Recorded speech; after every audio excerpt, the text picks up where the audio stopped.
সুপ্রিয় শিক্ষার্থীবৃন্দ, আসসালামু আলাইকুম। আশা করি আল্লাহর রহমতে সবাই সুস্থ আছে এবং ভালো আছো। ঈদের পরে আমাদের আজ প্রথম ক্লাস যাচ্ছে, দশম শ্রেণীর বাংলা প্রথম পত্র। আশা করি সবাই স্বাস্থ্যবিধি মেনে বাসাতে অবস্থান করছো এবং বাবা মায়ের কথা শুনছো। তো আজকে আমরা পড়ব দশম শ্রেণীর বাংলা। তো প্রথমেই রইল তোমাদের প্রতি একটু অসাধারণ সুন্দর গোলাপ ফুলের শুভেচ্ছা। তোমাদের সঙ্গে রয়েছে আমি জবা খাতুন, সহকারী শিক্ষিকা, computer little জেলস school, Noapara Abhaynagar, Jessore.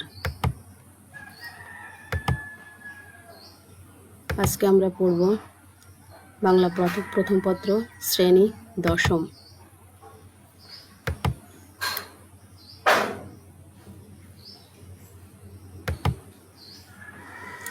দেখো কিছু চিত্র আসছে, এই চিত্রগুলো দেখো। একটা লোক কি করছে, কিছু লিখছে, অর্থাৎ চিঠি লিখছে।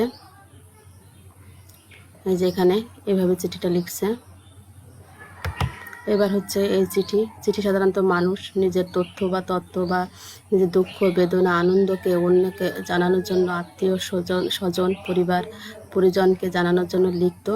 আগে যখন যোগাযোগ ব্যবস্থা এতটা উন্নত ছিল না, তখন তাদের যোগাযোগের একমাত্র মাধ্যম ছিল এই চিঠি।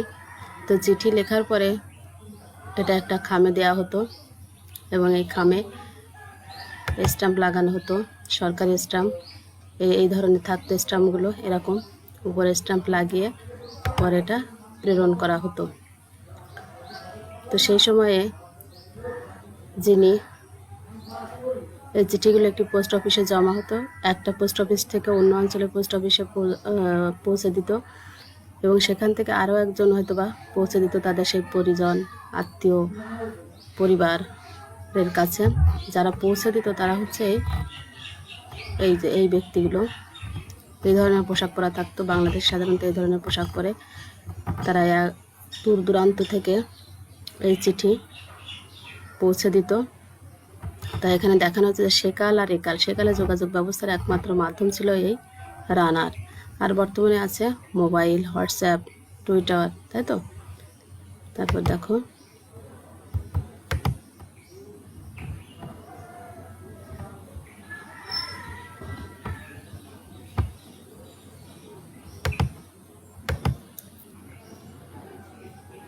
ছবিগুলো দেখে কি বোঝা যাচ্ছে যে সেকালে অর্থাৎ অতীতে চিঠি বহনের কাজে নিযুক্ত থাকতো এই রানার।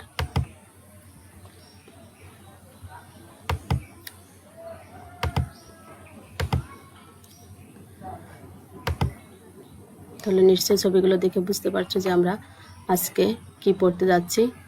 আজকে আমরা পড়তে যাচ্ছি তোমাদের বাংলা প্রথম পত্র বইয়ের একটি সুন্দর কবিতা, শ্রমজীবী মানুষের কষ্ট দুঃখ নিয়ে রচিত একটি কবিতা, রানার। কে লিখেছেন? সুকান্ত ভট্টাচার্য। কে লিখেছেন? সুকান্ত ভট্টাচার্য। তো এই কবিতা পাঠ শেষে তোমরা যেটা করতে পারবে সেটা হচ্ছে কবি পরিচিতি সম্পর্কে ধারণা লাভ করতে পারো, অর্থাৎ কবি সম্পর্কে। সে কোথায় জন্মগ্রহণ করেছিল, তার উল্লেখযোগ্য রচনা কি, কত সালে মৃত্যুবরণ করেছিল ইত্যাদি। কবিতাটি সুন্দর করে আবৃত্তি করতে পারবে, কবিতার বিভিন্ন লাইনের ব্যাখ্যা বা বিশ্লেষণ করতে পারবে।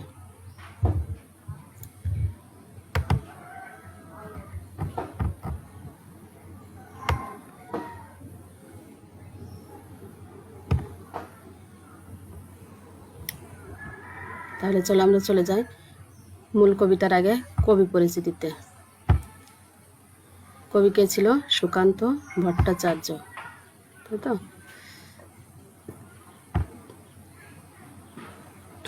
সুকান্ত ভট্টাচার্য 30শে শ্রাবণ 1333 বঙ্গাব্দে কলকাতার কালীঘাটে জন্মগ্রহণ করেন। তার পৈতৃক নিবাস ছিল বর্তমান ফরিদপুরের গোপালগঞ্জ জেলার কোটালীপাড়া গ্রাম। উল্লেখযোগ্য রচনা হলো ছাড়পত্র, ঘুমাগানি, পূর্বাভাস, অভিযাত্রী, মিঠে কড়া, হরতাল ইত্যাদি। 1944 সালে তিনি ভারতের কমিউনিস্ট পার্টির সদস্যপদ লাভ করেন। এই মহান ব্যক্তি 1333 বঙ্গাব্দে মাত্র 21 বছর বয়সে 29শে বৈশাখ মৃত্যুবরণ করেন।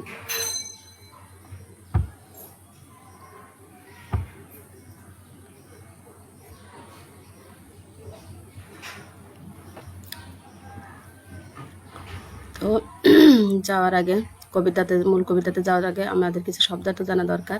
দেখো, রানার, কবিতার নাম হচ্ছে রানার। যেহেতু রানার, তো এটা আমাদের জানতে হবে অর্থ কী। এর ইংরেজি শব্দ, এটি হচ্ছে একটি ইংরেজি শব্দ। এর আবিধানিক অর্থ হচ্ছে যিনি দৌড়ান। দুর্বার মানে যাকে নিবারণ করা যায় না।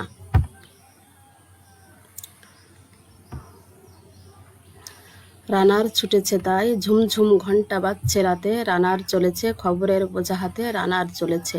রানার অর্থাৎ যে রানার, তাকে দেখতে কেমন ছিল? সে খাকি পোশাক পরতো, তার হাতে একটা হারিকেন থাকতো এবং একটা লাঠি বা কি বলা যায় ঢালের মতো থাকতো, যেটাতে ঝুনঝুনি থাকতো, এবং সে চলতে লাগলে ঝুমঝুম করে বাজতো এবং সবাই বুঝতে পারতো যে রানার চলেছে।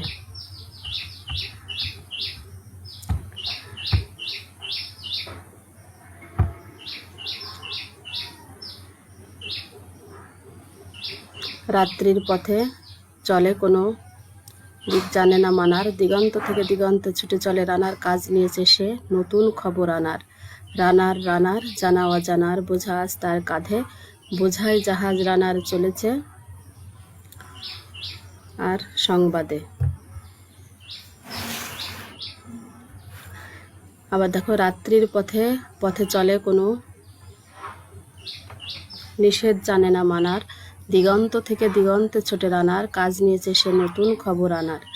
রানার রানার জানা অজানার বোঝা আজ তার কাঁধে, বোঝাই জাহাজ রানার চলেছে চিঠি আর সংবাদে। অর্থাৎ নানা রকম জানা অজানা বোঝাই তথ্য বা তত্ত্ব সম্বলিত চিঠি, মেল, এগুলো সে তার কাঁধে নিয়ে ছুটে চলতো। সে কিছুই জানে না যার ভিতরে কী আছে, সব কিছু কিন্তু নতুন খবর। সে একদিক থেকে অন্যদিকে ছুটে চলেছে সারা রাত্রি। সে কোনো বাধা মানে না, এটা তাকে সকালে পৌঁছেই দিতে হবে।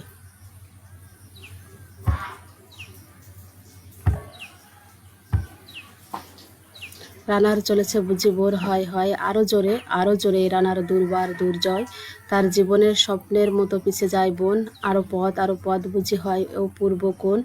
অবাক রাতে তারারা আকাশ মিটিমিটি করে চায়, কেমন করে রানার সবগে হায় ধায় মতো যায়। হরিণের মতো ধায়, অর্থাৎ রানার ভাবছে যে সে দুর্বার দুর্জয়, সে কোনো বাধা মানে না, সে জীবনের স্বপ্নকে পিছনে ফেলে তার সঙ্গে থাকে শুধু প্রকৃতি, রাতের তারারা। সে হরিণের মতো ছুটে চলেছে কোনো নিঃশব্দে। তার মূল কাজ হচ্ছে এই তথ্যকে পৌঁছে দেওয়া।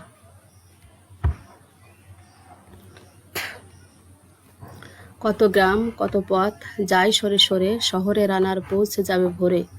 অর্থাৎ অনেক গ্রাম পথ পেরিয়ে সে ছুটে চলেছে। হাতে লণ্ঠন করে ঠনঠন, জোনাকিরা দেয় আলো, মাভৈ রানার এখনও রাতের কালো। এমনই করে জীবনের বহু বছরকে পিছু ফেলে পৃথিবীর বোঝা ক্ষুদিত রানার পৌঁছে দিয়েছে মেলে। ক্লান্ত শ্বাস ছুঁয়েছে আকাশ, মাটি ভিজে গেছে ঘামে, জীবনের সব রাত্রিকে কিনেছে অল্প দামে। অর্থাৎ রানারের এই যে পরিশ্রম, সেই পরিশ্রম হিসেবে তার তেমন কোনো পারিশ্রমিক ছিল না। সেই রাতের আধারে জোনাকির আলোকে সাক্ষী রেখে সামনের দিকে ছুটে চলতো। বহু বছর সে এইভাবে ক্ষুদিত হয়ে ছুটে চলেছে। শুধুমাত্র প্রকৃতি তাকে জানে এবং চেনে। অনেক দুঃখে বহু বেদনায় অভিমানে অনুরাগে, ঘরে তার প্রিয়া একা শয্যায় বিনিদ্র রজনী জাগে। রানার এ বোঝা টানার দিন কবে শেষ হবে। অর্থাৎ তার সেই ঘরে যে স্ত্রী রয়েছে, যেহেতু রানার রাত্রের বেলায় তার সেই চিঠি নিয়ে ছুটে চলেছে, তার ঘরে তার স্ত্রী বিনিদ্র, অর্থাৎ নিদ্রা নেই, রাতে জেগে থাকে শয্যায়।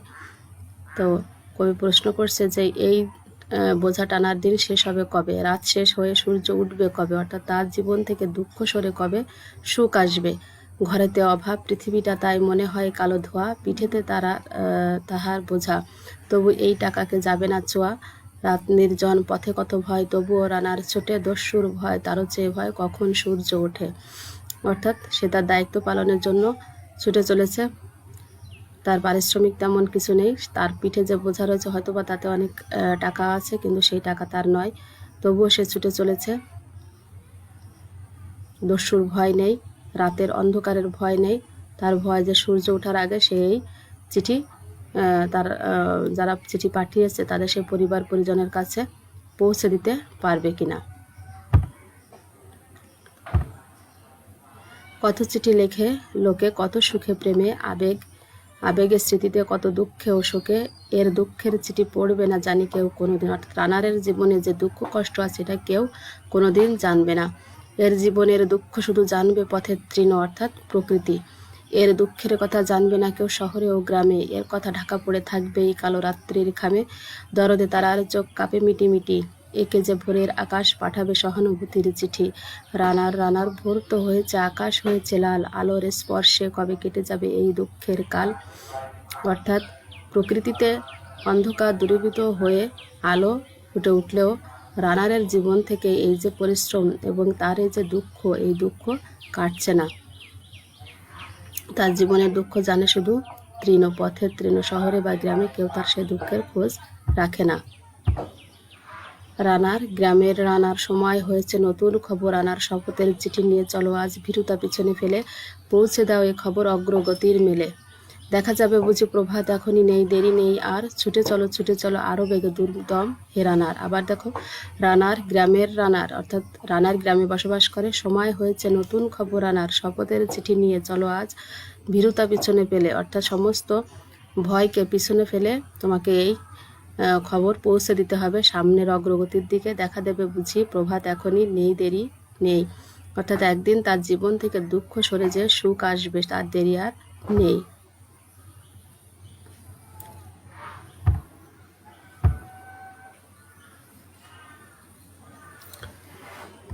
তো কবিতাটি তোমরা আশা করি বুঝতে পেরেছো। এর আগেও আমি তোমাদেরকে ক্লাস অনেক সুন্দর করে পড়িয়েছিলাম, তো এটা ভালো করে বারবার করে পড়বে।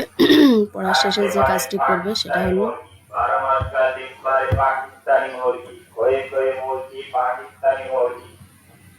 জ্ঞানমূলক প্রশ্ন থাকবে 25টি কবি পরিচিতি থেকে, আর হচ্ছে 5টি অনুধাবনমূলক প্রশ্ন অবশ্যই তৈরি করে আমার মেসেঞ্জারে সেন্ড করবে। তো সবাইকে আন্তরিক প্রীতি ও শুভেচ্ছা জানিয়ে আমি আজকের ক্লাস এখানে শেষ করছি। সবাই সুস্থ থাকো, ভালো থাকো, আল্লাহ হাফিজ।